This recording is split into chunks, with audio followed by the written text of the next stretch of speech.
Oi, Alisson.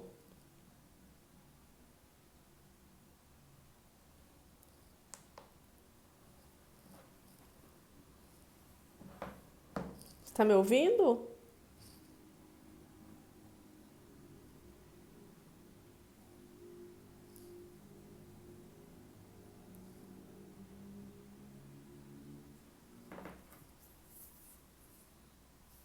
Alisson, você tá me ouvindo?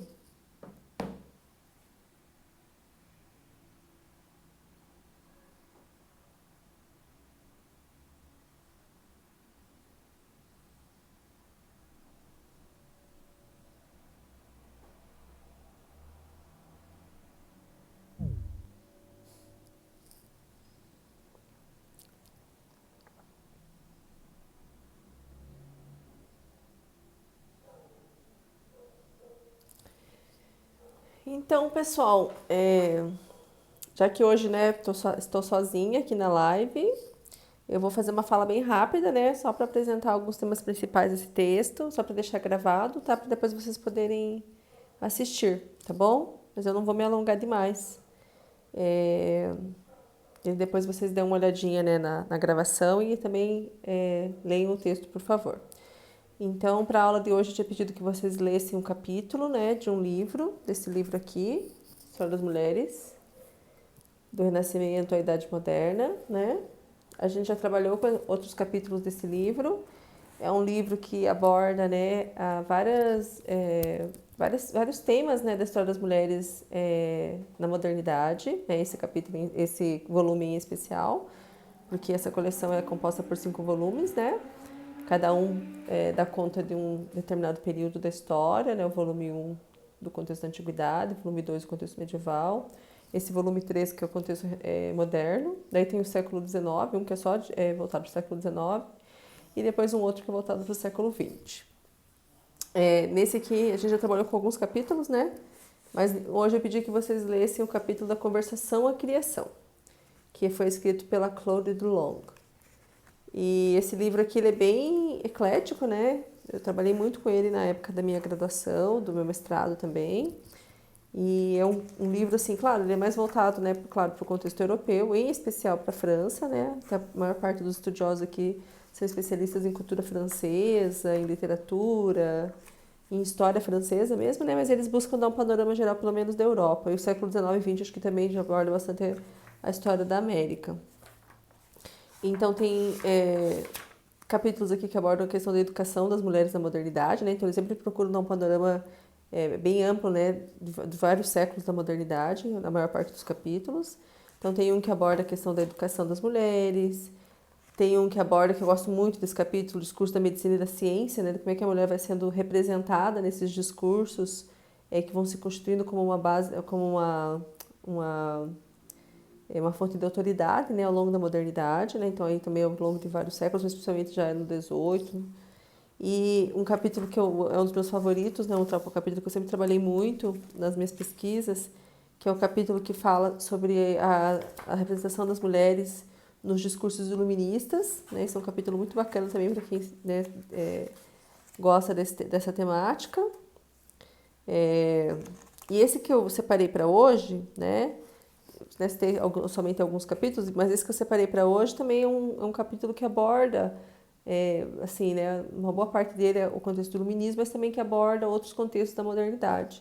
Na verdade, também é um panorama bem, né, linear, aí desde o século XVI, XVII, XVIII, né, falando um pouco sobre a participação das mulheres em espaços de sociabilidade letrada, principalmente falando das cortes, né, dos salões, de espaços onde elas tiveram, né, acesso à possibilidade de debater, de trocarem ideias, né, de participar das conversações letradas, eruditas, né, que conseguiram se aproximar dos homens de letras também, espaços nos quais elas conseguiram exercer uma grande influência, né, inclusive definir um pouco, né, como que seria a organização, o funcionamento desses espaços, né, que são esses espaços de acessibilidade, que depois vão sumindo, digamos assim, né, com a entrada no século XIX, né, quando a principal configuração daí de convivência, né, de interação acaba se tornando a família, né, já aí dentro já de uma ideologia mais burguesa, de uma sociedade mais burguesa.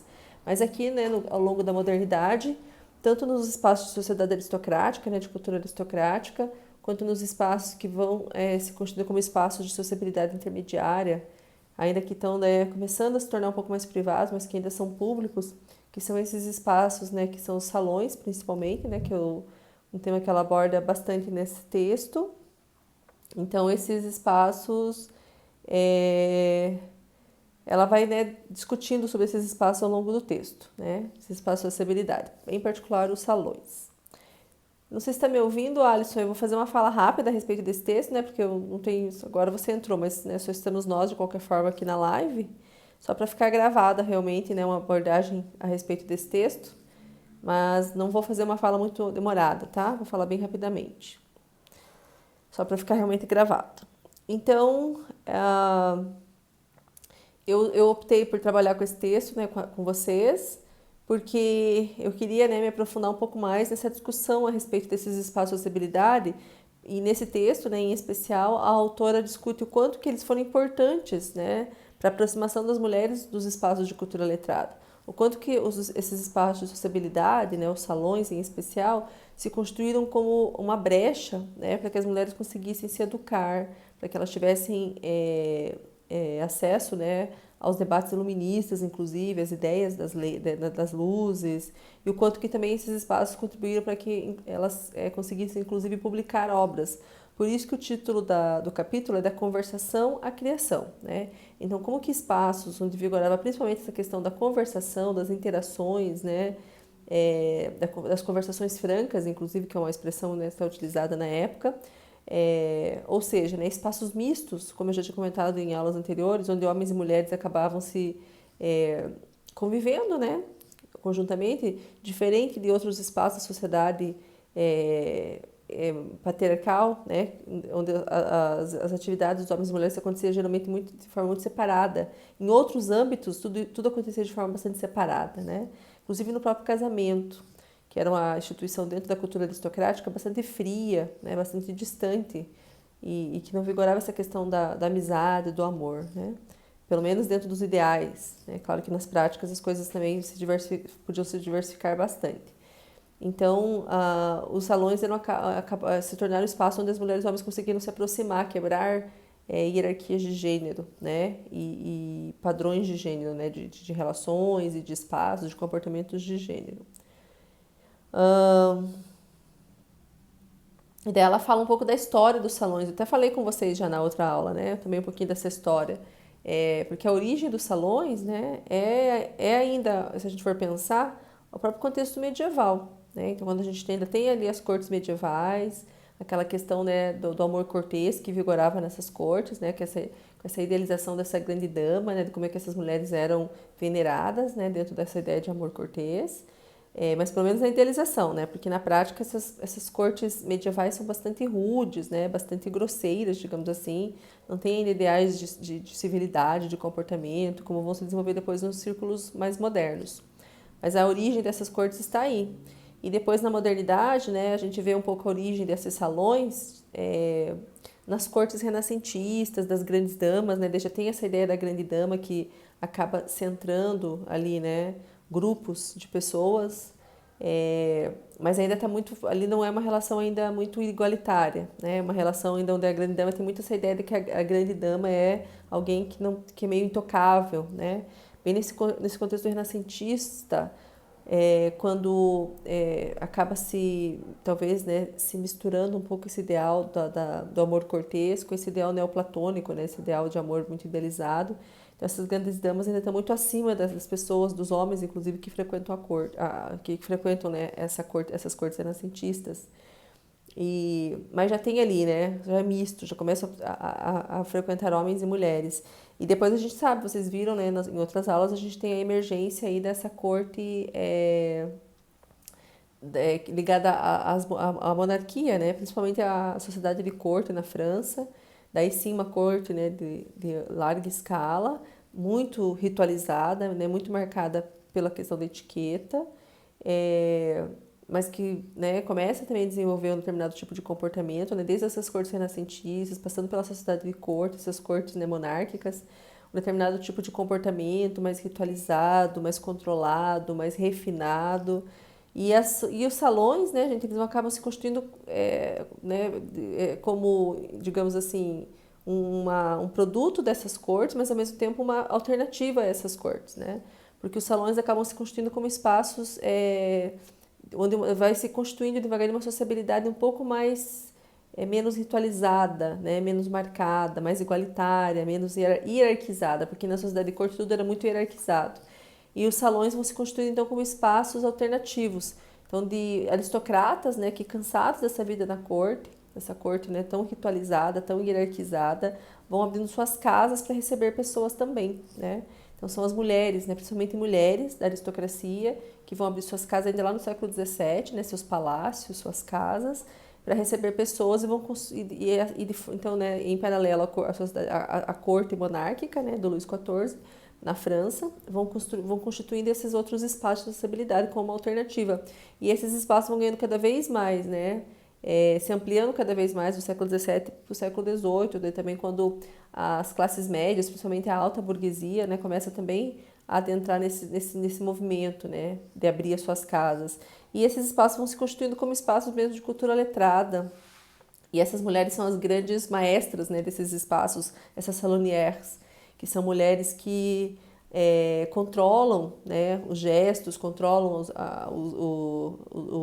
as festividades, conversações. Elas acabam ditando um pouco, né, como é que vai se configurar esses espaços. Então elas ditam o gosto, elas ditam os temas das conversações, elas que decidem quem vai estar, quem não vai estar ali, né? Então elas acabam sendo muito importantes para homens de letras, artistas, poetas, que precisam estar nesses espaços para estar, né, conectado com outras pessoas que podem, inclusive, ajudá-los, né, que podem se tornar mecenas, onde eles trocam ideias, né?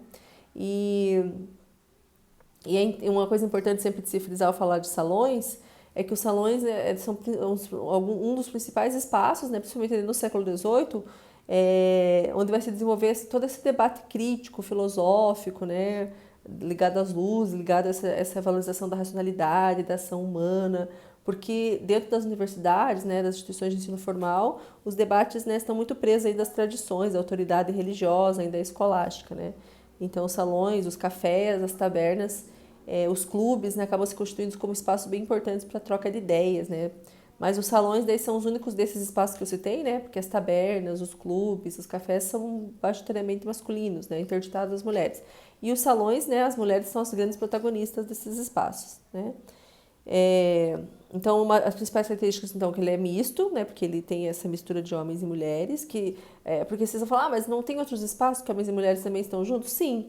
É claro que existem jantares, né? Mesmo lembra na sociedade de corte que eles estão juntos, mas ali as relações, o papel de cada um, né? As hierarquias estão muito postas ali, é difícil de romper. E nos salões está tudo muito mais flexível, mais aberto, né? É mais igualitário. Homens e mulheres começam a se colocar em posições de mais igualdade, né? De troca, por isso que até esse ideal de conversação franca, né? Ela coloca aqui no texto conversação honesta ou conversação franca, a gente pode usar também. A autora demarca, né, gente, que os salões não se desenvolveram em todos os países da Europa, né? Principalmente na França. A França serviu de principal modelo, né, para o desenvolvimento desses espaços. Depois, lá no século XVII, indo para o século XVIII, vai se desenvolver também na Inglaterra, mas com uma configuração bem específica, né, que eram os círculos das Blue Stockings. E tem países onde as hierarquias de gênero, as relações de gênero eram um pouco mais rígidas, que não conseguiu se desenvolver esses espaços mais igualitários. A Espanha, por exemplo, ela fala da Espanha, né? Que é a Espanha com uma cultura extremamente patriarcal, que não tinha essa mesma tradição que na França, já que desde o século XVII se valorizava muito a presença das mulheres, né? Como um componente importante para a civilidade, para a cortesia, até para abrandar, né, a rudeza dos homens, para abrandar os instintos, né? Mesmo realmente como um componente importante, né, para o refinamento dos costumes, né? Essa palavra costumes é muito muito presente, né, nesse contexto moderno, principalmente na França. Então, para o desenvolvimento dos costumes, para o refinamento dos costumes. Então, a França tinha muito já desenvolvendo essa tradição.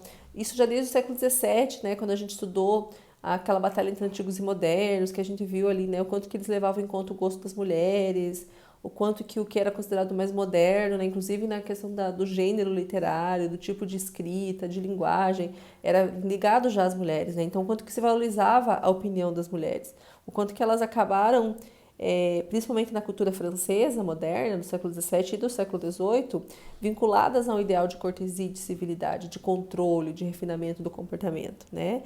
E vão contribuindo para desenvolver toda uma vida mundana, né? Um ideal, um modelo de vida mundana, que é desligado realmente da igreja, né? E dos âmbitos religiosos.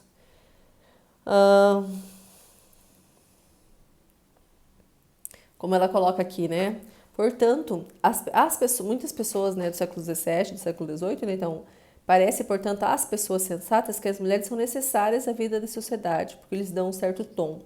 E a autora desse artigo, né, desse texto, ela fala que, principalmente no século XVII, quando começam a surgir os salões, né, a maior parte dos salões ali na França, até como eu coloquei como uma alternativa a essa sociabilidade mais rígida, mais hierarquizada da corte, da sociedade de corte, isso acontece também como consequência, né, de muitos conflitos que se desenvolveram na França anteriormente, né? Então, ela fala da guerra civil, né?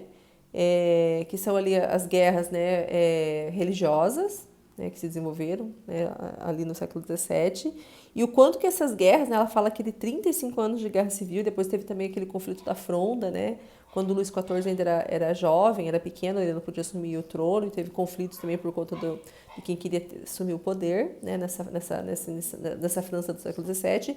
Então, que muitos conflitos internos, né, muitas guerras religiosas, guerras civis, e como elas perduraram durante muito tempo, o que acontece, né, gente? É muita violência, muita agressividade, muita selvageria. Então, os franceses, né, as francesas da época sentiam que era um momento que tinha que, de novo, controlar os instintos, controlar a selvageria, né, refinar novamente o gosto, diminuir a ignorância. Então, ela coloca aqui, né, que depois de 35 anos de guerra civil, né, muitos estragos tinham sido feitos.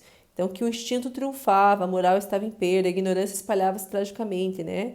E entendia-se, muitas pessoas cultas, né, dessa época, entendiam que as mulheres elas aqui podiam possibilitar uma renovação da sociedade, né?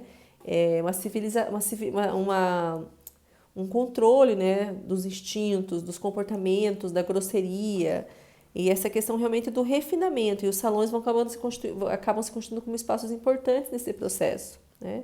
Dessa cortesia mundana, né? Desse ideal de cortesia mundana.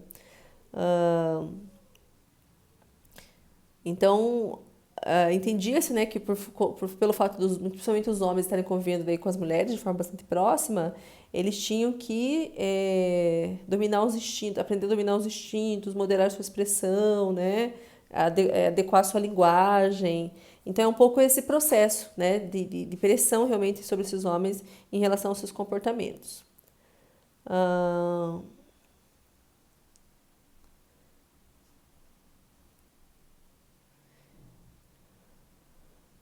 E daí ela vai explicando um pouco quem que são essas salonières, né? Quem são essas mulheres que abrem suas casas, né? E acabam construindo esses espaços tão importantes de sociabilidade letrada, erudita e culta, né? Inclusive refinada, digamos assim, né? Na Inglaterra do século XVII, depois principalmente no século XVIII, né?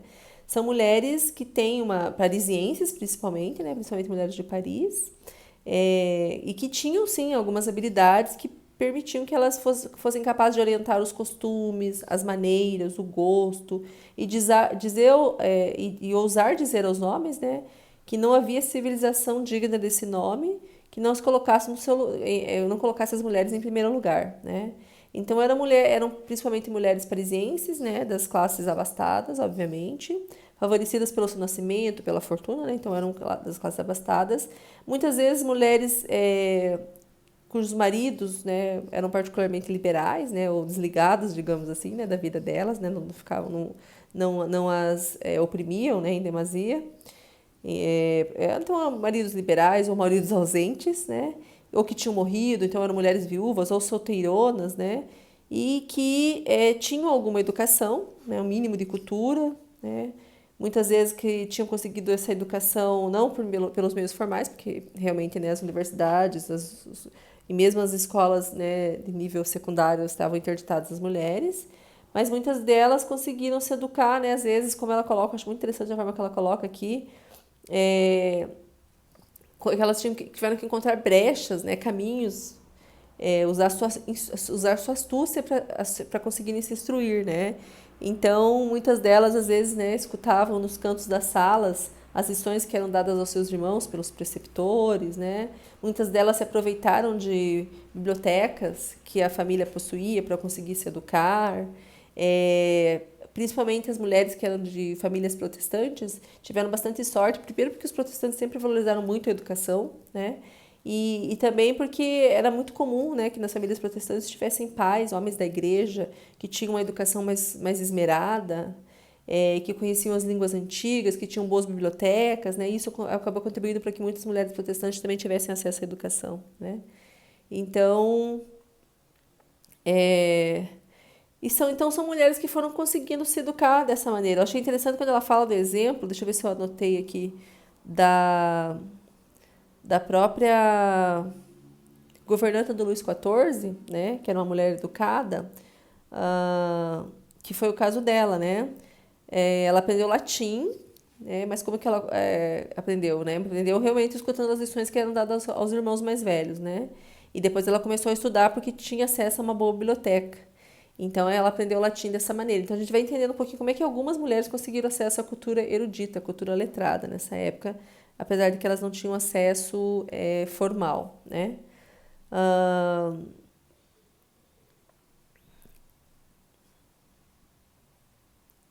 E ao mesmo tempo ela vai comentando, né, ao longo do texto. Esse texto é muito agradável, de ler, muito gostoso, né, porque ela vai trazendo vários dados e vai falando de vários personagens importantes da época.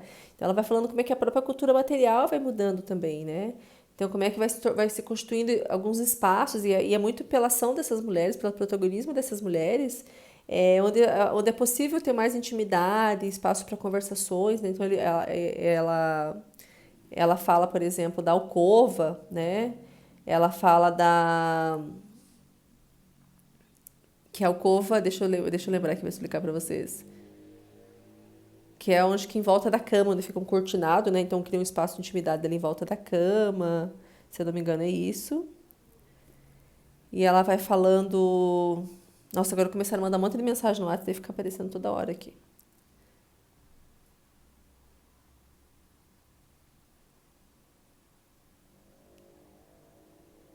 Ou a alcova, na verdade, era um espaço que tinha entre a cama e a parede, né? Eu acho que era isso, na verdade. Mas são espaços que elas foram criando. E eu acho engraçado que ela fala que. Não, o espaço entre a cama e a parede era a ruelle. A alcova era o espaço em volta da cama, tinha falado corretamente. Então, que eram espaços íntimos onde as mulheres muitas vezes recebiam também seus amigos, suas amigas, né? Pessoas muito próximas.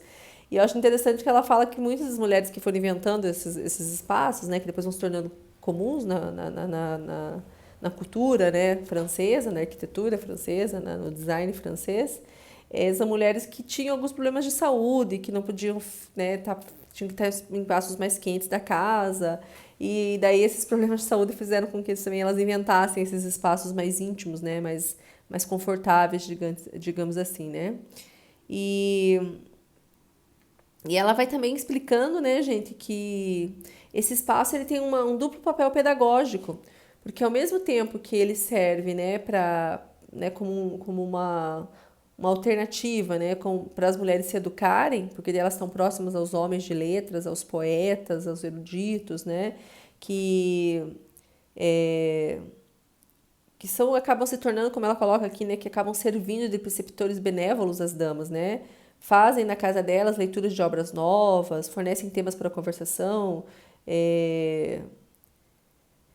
leem seus textos, né, as orientam, né, de várias maneiras, mas ao mesmo tempo então que as mulheres se utilizam desses homens para se educarem, para se aproximarem da cultura letrada, elas também acabam impondo a eles determinadas formas de comportamento, né, porque daí que se eles não se adequassem a determinadas formas de comportamento, né, mais galantes, né, mais corteses, mais civilizados, né, eles também seriam banidos desses espaços, né? Então ela vai explicando que eles também acabam se educando, né, acabam se civilizando, digamos assim, por meio do acesso, né, por meio né, pelo fato de frequentarem esses espaços.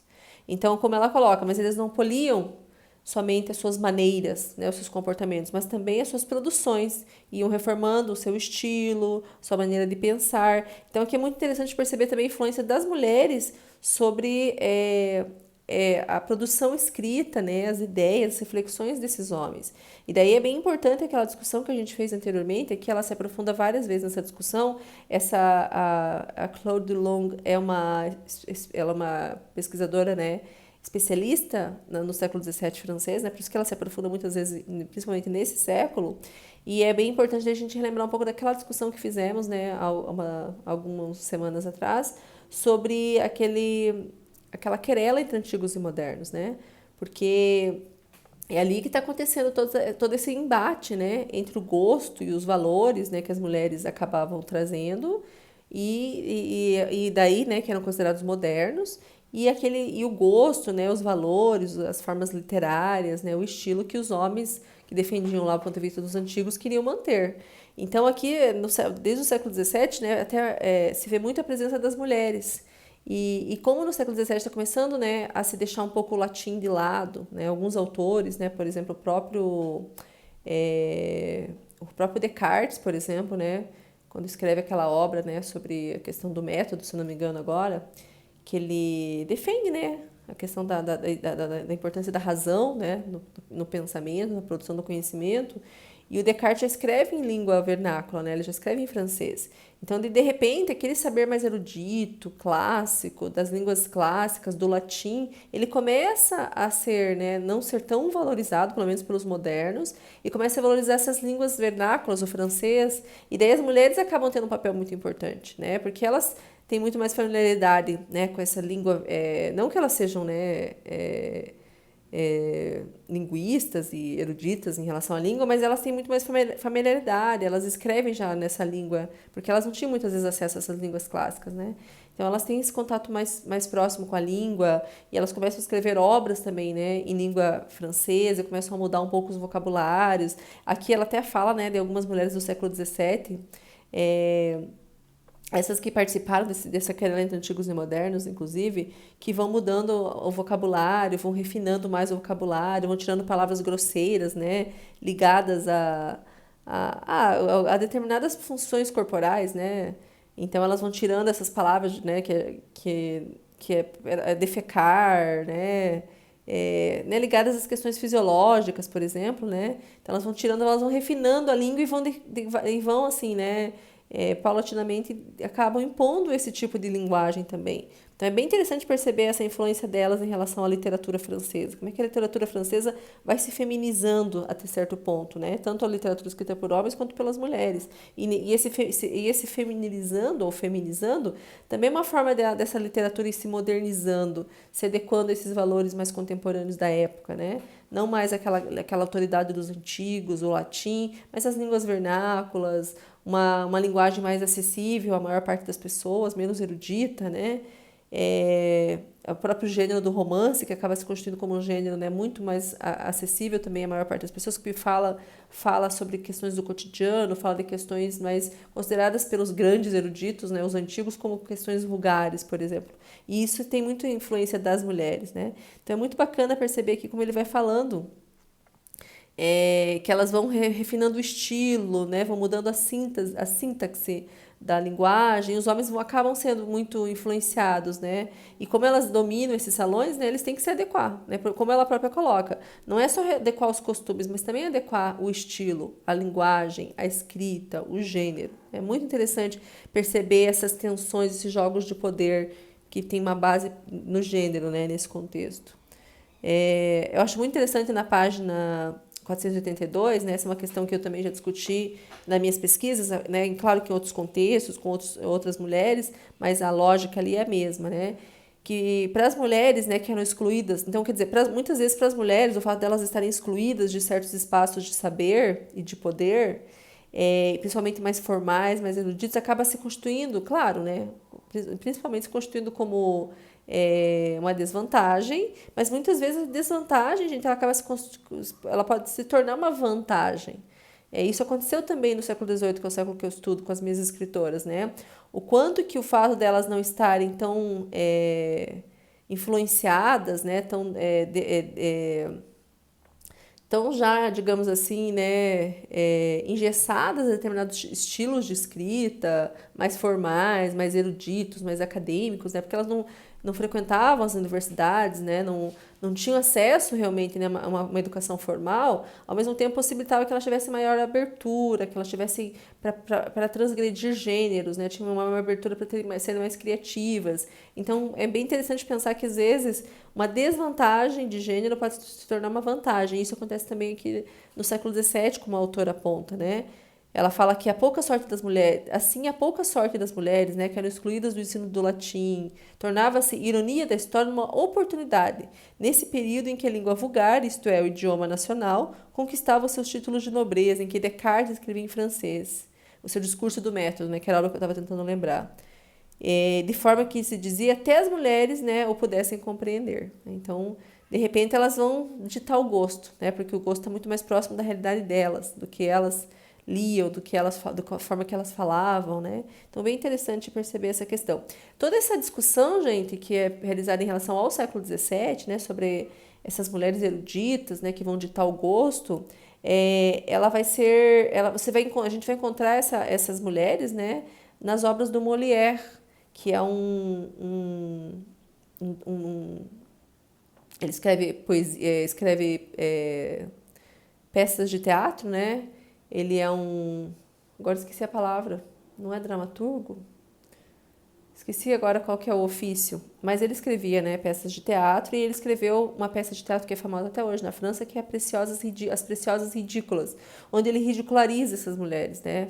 Ele desenha uma caricatura delas, né, dizendo que elas são pedantes, que elas são exageradas, que elas não estão no seu lugar, mas na verdade é um discurso bastante misógino, né, se a gente for pensar, de não aceitar realmente, né, a influência e o poder que essas mulheres estão desenvolvendo nessa época, e daí ele escreve essa obra as ridicularizando, tá? Então, quando vocês ouvirem falar dessa peça, né, As Preciosas Ridículas, é sobre essas mulheres do século XVII, né, que tiveram um papel tão importante e mudaram toda a literatura e a cultura francesa, né, e determinaram e influenciaram os rumos dessa literatura e dessa cultura, né?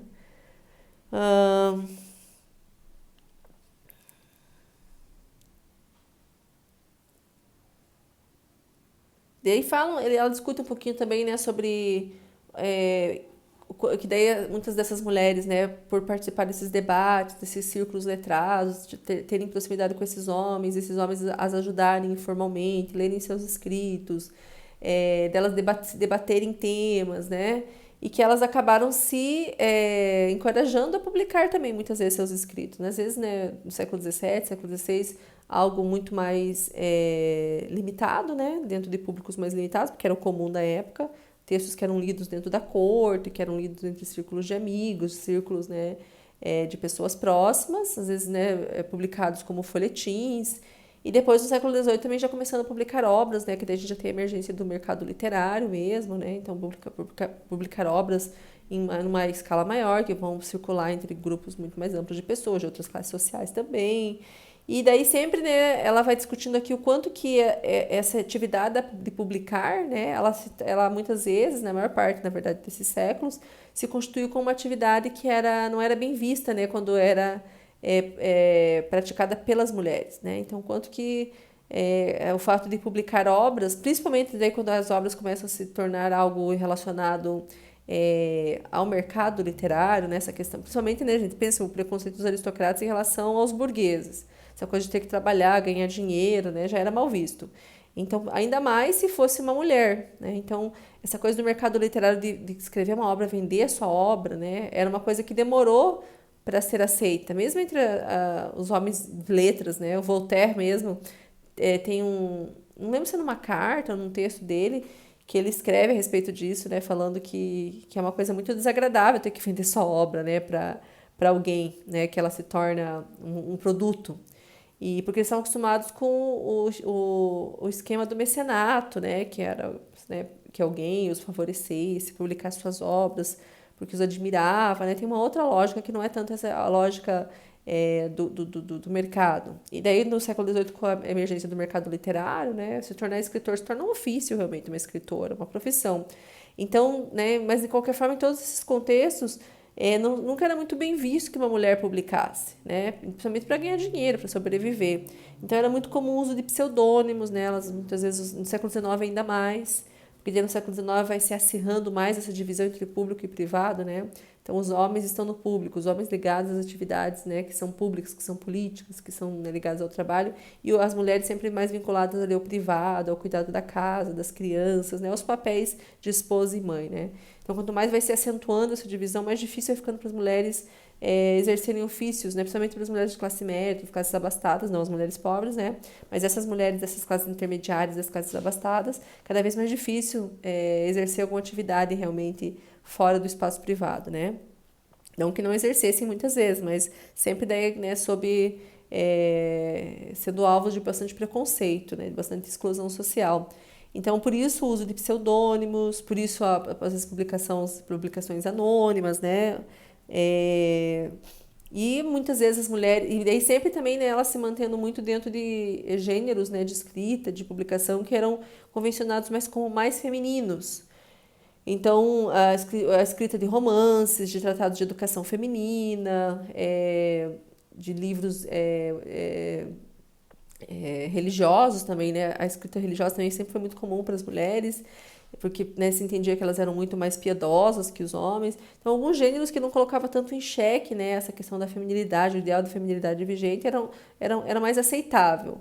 Agora, escrever obras, né, primeiro que elas tinham maior dificuldade, né, gente? Como elas não tinham uma educação formal, não era tão fácil para elas também se embrenharem, né, na escrita de um tratado filosófico, político, denso, né? Elas tinham dificuldade nesses gêneros. Então, o fato delas terem dificuldade, e até também porque daí se tinha muito mais preconceito se elas ousassem também transgredir os gêneros que eram vistos como femininos. Então, livros assim, né, romances, por exemplo, que saíam daquele modelo adequado, né, que acabava disseminando aquela ideia de amor romântico, né, de dama adequada, pura, de mulher pudica, né, bem aquela ideia daquela mulher virgem, recatada, né? Então, quando o romance saía desse modelo, já não era bem visto.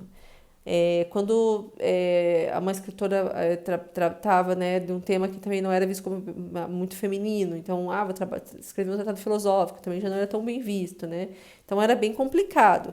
E as mulheres aí que ousaram também muitas vezes escrever, né, obras mais transgressoras, mais críticas, né? Inclusive as questões de gênero, falando sobre as injustiças de vida, as injustiças que marcavam a condição de vida das mulheres, eram mulheres que não tinham tanto a perder, né? Ou eram mulheres viúvas, pobres, né, que não tinham tanta reputação, ou eram mulheres muito ricas, né, mulheres que conseguiam manter, né, a sua reputação, né, por conta da classe, né, por conta do poder que elas tinham, tá? Então não era tão fácil também, tinha que às vezes estar desses dois extremos aí para conseguir publicar sem essas obras mais transgressoras, né, digamos assim, né?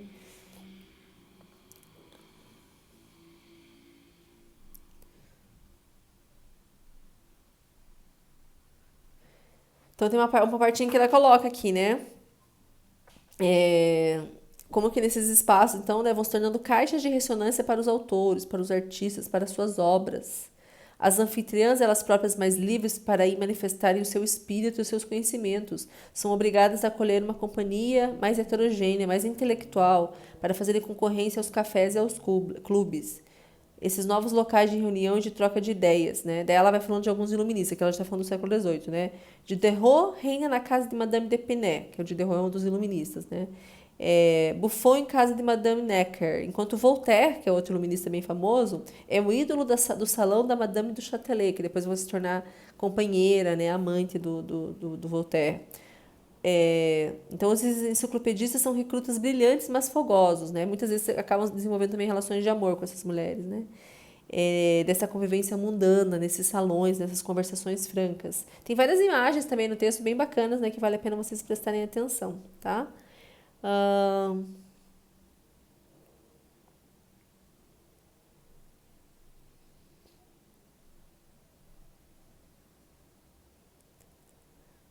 e daí é como eu comentei, né, gente?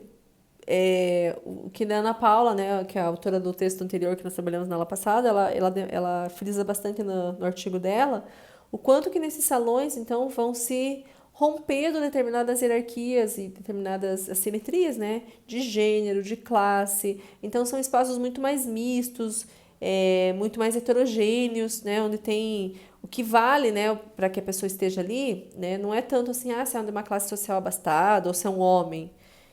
Mas se é uma pessoa erudita, uma pessoa polida, é uma pessoa que sabe conversar, que domina essas artes mundanas mesmo, né? Da conversação, da coqueteria, né? Da coqueteria não, falei errado, desculpa. Da galanteria. A coqueteria é quando é considerada uma mulher que é coquete, né? Que ela é superficial, né? Então não é a palavra coqueteria, a palavra é galanteria. Então essa questão, né, da galanteria, do refinamento, de saber conversar, de ter um espírito, né? Uma pessoa de espírito, como eles diziam na época, né? Uma pessoa que sabia se comunicar, que era culta, erudita, né, minimamente. Então era isso que contava. Por isso que esses enciclopedistas, né, a maior parte deles não eram homens das classes abastadas, eram homens das classes médias, né? E muitas mulheres que abriram salões eram mulheres burguesas, como a própria Rael, que falamos na semana passada, né, que era uma anfitriã de um salão alemão, né, dentro da Alemanha, na Prússia, na verdade, na época. E era uma mulher, né, da burguesia, não era uma mulher, né, de classe extremamente abastada, e o salão dela era extremamente popular em Berlim, né, na passagem do século XVIII para o XIX. Então é muito interessante, por meio dessas leituras, entendendo um pouquinho dessa abordagem desses espaços mais micro, né, do iluminismo. De perceber como é que essas pessoas conviviam, né, como é que elas se relacionavam, como é que elas trocavam ideias, como é que esses textos iam ganhando vida, né, quem que os lia, como é que as pessoas tinham condições de publicá-los, né, por quais vias. E é muito bacana perceber, então, como que nesses movimentos iluministas, né, letrados, eruditos da modernidade, tanto no século XVII, ali na Batalha dos Antigos e Modernos, quanto no século XVIII, daí realmente dentro do movimento iluminista, a presença das mulheres foi muito significativa, foi muito importante, teve um papel central, um papel bastante importante, e o quanto que é difícil entender sobre todo esse desenvolvimento dessa cultura moderna, né? Esses ideais de civilidade, de civilização, sem entender a contribuição das mulheres, o papel das mulheres, né? As trocas e as mudanças em relação às questões de gênero. Então, é bem importante realmente entender o papel das mulheres para entender essa cultura moderna. Acho que é isso principalmente que eu gostaria que vocês entendessem, né? A partir dessas últimas discussões que fizemos, quando enfocamos bastante realmente a participação das mulheres, tá? Então, quem não conseguiu ler o texto ainda, faz um esforcinho para ler, esse texto vale a pena, é um texto muito gostoso de ler. Como essa semana, né, hoje em especial, na verdade, o AVA está fora do ar, acho que ainda está, à tarde eu tentei entrar, ainda não estava entrando. Eu mandei o texto pela Mari, acho que deve ter, né, em PDF, eu acho que a Mari já deve ter compartilhado com vocês, então leiam o texto, vejam o vídeo, né, estou falando no final, mas imagino que, né, quem não está aqui agora depois vai dar um jeitinho de assistir a esse vídeo, né, a essa